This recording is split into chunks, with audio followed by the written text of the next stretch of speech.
अवधूत चिंतन श्री गुरुदेव दत्त श्री स्वामी समर्थ महाराज की जय। स्वामी दत्त सेवा या चॅनलवर तुम्हा सर्वांचे खूप खूप स्वागत।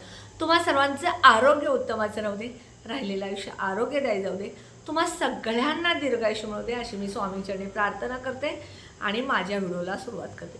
मी काल एक व्हिडिओ टाकलेला आहे। अधिक महिन्यामध्ये महिनाभर ज्यांना सेवा करणं शक्य झालं नाही त्यांच्यासाठी 11 तारीख, 12 तारीख, 13 तारीख, 14 तारीख आणि 15 तारीख ह्या 5 दिवसात कोणत्या सेवा करायच्या आणि त्याचा फायदा काय, त्याच पद्धतीनं उद्या आहे कमला एकादशी।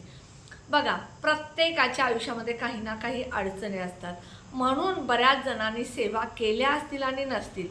अधिक महिना सुरू झाला आहे, सुट्ट्या सुरू झाल्यात, मुलांच्या शाळेला सुट्ट्या आहेत, फॅमिली फिरायला जाते, फॅमिली गावी जाते, मुली माहेरी जातात आणि त्यामुळे सेवा घडत आहेत। काही जणांच्या घरामध्ये सुतक असतं, काही जणांच्या घरामध्ये आजारपण असतं।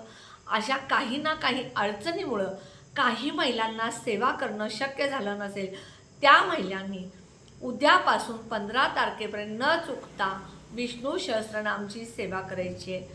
ह्या 5 दिवसाच्या सेवेनं सुद्धा तुम्हाला अधिक पटीनं पुण्य मिळणार आहे आणि ही संधी तुम्हाला पुन्हा 3 वर्ष नाही, म्हणून आपल्याला शक्य तेवढ्या सेवा ह्या 5 दिवसात करायचे।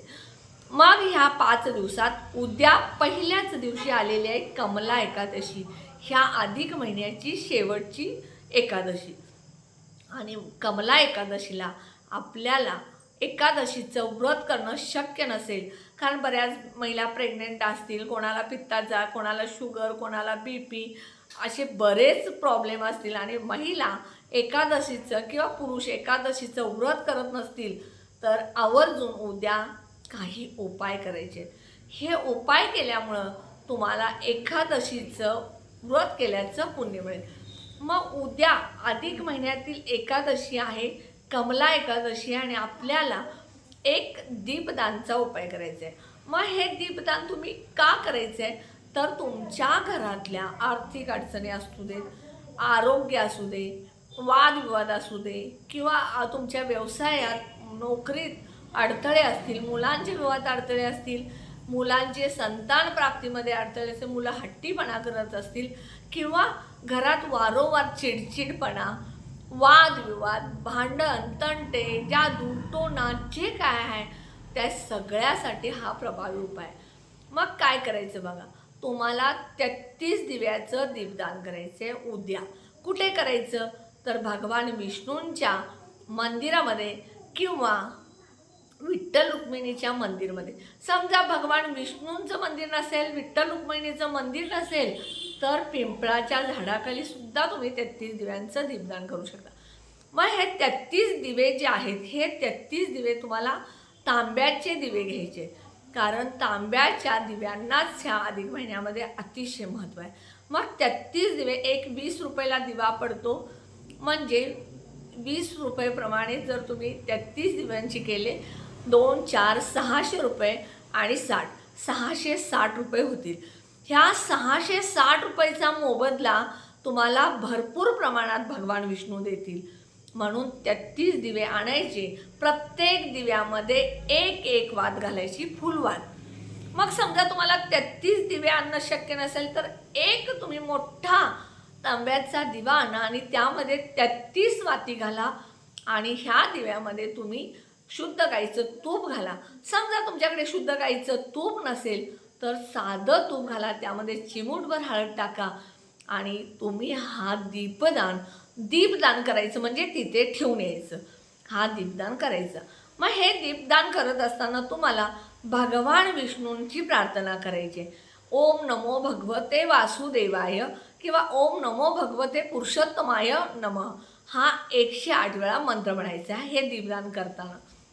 आणि भगवान विष्णूंना तुमच्या ज्या काय अडचणी आहेत त्या सांगायच्या। ह्याप्रमाणे तुम्ही जर उद्या हा उपाय केला, तर तुमच्या घरातल्या आयुष्यातल्या ज्या काही समस्या अडचणी आहेत त्या दूर होतील।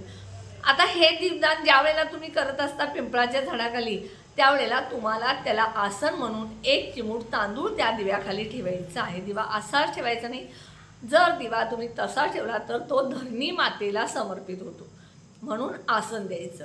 बघा, त्यानंतर तुम्हाला काय करायचं आहे, तुमच्या घरामध्ये 21 मंडल म्हणजे 21 वेळा व्यंकटेश स्तोत्राचं पठण उद्यापासून 3 दिवस रात्री 12 वाजता करायचे.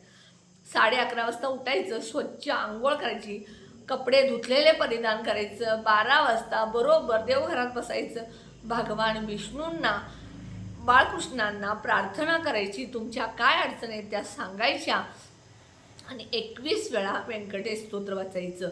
हे संकल्पयुक्त 3 दिवस जर व्यंकटेश स्तोत्र जरी उद्यापासून 3 दिवस केला तर ह्याचा सुद्धा तुमच्या आयुष्यामध्ये जे तुम्ही अडचणी आहेत ते दूर करण्यासाठी ह्याचा फायदा तुम्हाला होईल. त्यानंतर बघा, विष्णू सहस्त्र नाम हे वाचायचं आहे. महालक्ष्मी स्तोत्र असेल, महालक्ष्मी अष्टकम असेल, श्री सूक्त असेल, हे तुम्हाला उद्या वाचायचं आहे. नित्यसेवेतलं स्वामी समर्थ महाराजांचे 3 अध्याय 11 माळी जप तर तुम्हाला करायचाच आहे. पण ह्या सगळ्या सेवा तुम्हाला उद्या जर कमला एकादशीला केला तर भगवान विष्णू जिथे असतात तिथे माता लक्ष्मी कधीही नाही असं नाही होत. म्हणून जिथे भगवान विष्णू तिथे माता लक्ष्मीचा अखंड वास असतो. म्हणून विष्णूंची सेवा जास्तीत जास्त करा, माता लक्ष्मी तुमच्या घरामध्ये आपोआपच येईल. मग पैसे आपल्या घरामध्ये आले की आपल्या सगळ्या आर्थिक अडचणी, भांडण होणं, आरोग्याबाबत काय असेल ते सगळं दूर होतं. कारण सांगते तुम्हाला, पैसा असेल तर आपण घरामध्ये सगळ्या वस्तू आणू शकतो. म्हणजे आपल्या आरोग्यासाठी लागणारे अन्नधान्य, फळं वगैरे असेल ते आणू शकतो. घरामध्ये वस्तू नसेल तर आपण नवरा बायकोमध्ये वाद होणं हे पैशाचं कारण असतं. म्हणून आपल्याला हे जास्तीत जास्त विष्णू सहस्त्रनामचे उपाय करायचे. विष्णू सहस्त्रनाम वाचता येत नसेल तर यूट्यूबला लावा आणि विष्णू सहस्त्रनामचं पुस्तक समोर ठेवून जर तुम्ही ते वाचला तर तुम्ही दररोज वाचला, उद्यापासून सलग 5 दिवस ह्या सेवा जर केला तर अतिशय चांगलं. आणि शक्य असेल तर दररोज उद्यापासून विष्णू सहस्त्रनाम 11 वेळा वाचायला सुरू करा. तुमच्या आयुष्यातल्या प्रत्येक अडचणीवर हा रामबाण उपाय आहे. त्यामुळे नक्की करा. व्हिडिओ कसा वाटला कमेंट बॉक्समध्ये सांगा. व्हिडिओला जास्तीत जास्त शेअर करा, लाईक करा, ऑल बटनला क्लिक करा. त्यामुळे माझे छोटे छोटे उपाय सेवा तोडगे करतील. आणि जे कोणी माझा व्हिडिओ नवीन बघत असेल त्यांनी माझ्या व्हिडिओला प्लीज सबस्क्राईब करायला विसरू नका. श्री स्वामी समर्थ.